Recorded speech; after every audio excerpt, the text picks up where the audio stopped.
Hey, Randy Hunter here from BeginningSax.com. In this Jazz Sax Quick Licks, Tips, and Tricks video, I'm going to show you how easy learning 2-5-1s can be. Now, you may not be familiar with the term 2-5-1, but what this refers to is chords that are based on the second step, the fifth step, and the first step of a major scale. In this case, major scale, because we're going to be learning 2-5-1s in major keys. Well, we're really just going to learn 1-2-5-1 in a major key with a formula, a pattern, a way for you to learn it in different keys. Now, we'll start out by playing a major scale. We'll do the G major scale, and I'm playing on tenor sax. It doesn't matter if you're playing tenor or alto. You can do this on the G major scale, and you can do this on any scale. But I'm going to play the G major scale, and in my mind, I'm going to count 1, 2, 3, 4, 5, 6, 7, 8 as I play, and I'm going to locate the second and the fifth steps of the G major scale. Of course, G is 1.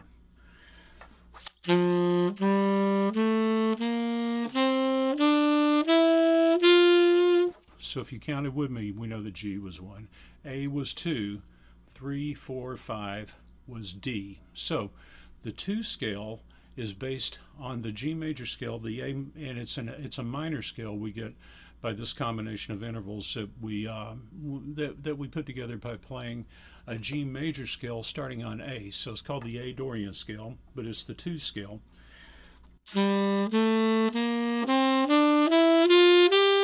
So G major, the 2 scale, the A minor scale, the A Dorian scale, the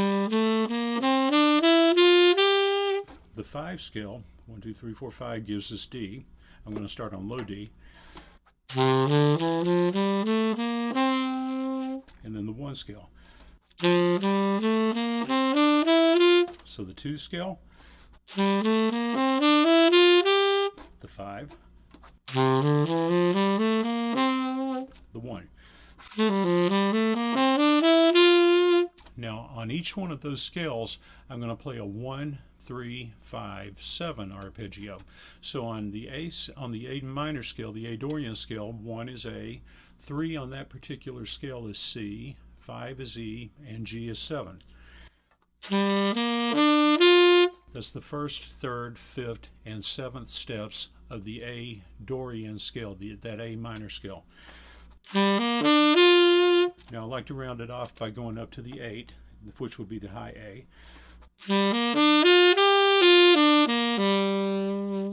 Now I'm going to go to the D, the 5 scale, and I'm going to do the same thing. I've played the D Mixolydian scale, or that's the D dominant scale, the D5, the 5 scale in the key of G.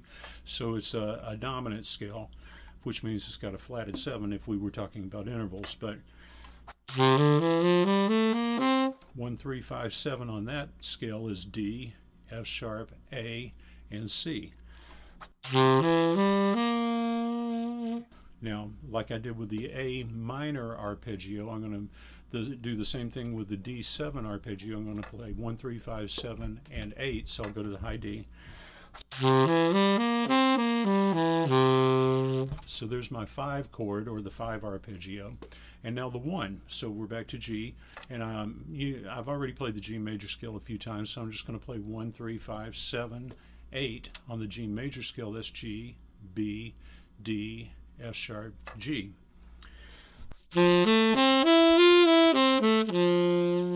Now, you might want to repeat those as many times as you need to get them in your hands, but then play them in succession. The A minor 7 arpeggio, followed by the D7, the D dominant arpeggio, followed by the G major 7 arpeggio.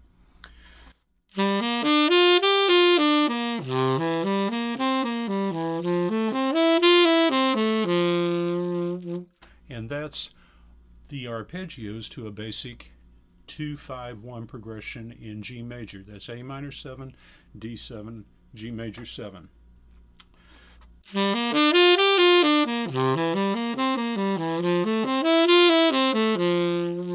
Now I can create 2-5-1 lines that use those arpeggio tones.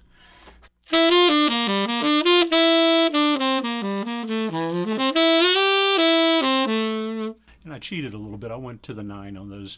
And of course, you can embellish them many different ways as you get comfortable with the arpeggios. You can apply all kinds of musical embellishments. You can use the scales while emphasizing the chord tones, various things like that. But the real important thing at this point is that you learn to recognize the 2-5-1s in the different keys, because that'll help you learn to recognize tonal centers within tunes, and also that you learn the arpeggios. Now, I'm showing you these by their modal relationship. That's by their scale to scale relationship. Your G major, A Dorian, D Mixolydian, that relationship. You can also learn them by their intervals, but we'll cover that in a different lesson. So right now, what I would suggest is that any major scales you go through and locate the 2 chord, the 5 chord, and follow that by the 1 chord, playing just the arpeggios in the different in the different keys, so that you learn to recognize these 2-5-1s when you find them in tunes that you're learning to improvise on, and also just so that you get used to practicing the arpeggio combinations. Okay, so hey, I've got a lesson in my improvisation lesson series that is called 2-5-1s, the modal view. So visit me at www.beginningsax.com, go to the Jazz Improv Lessons page, and if you have any problems locating 2-5-1s, the modal view, just drop me an email. I'll steer you in the right direction. Okay? Thanks, and take care.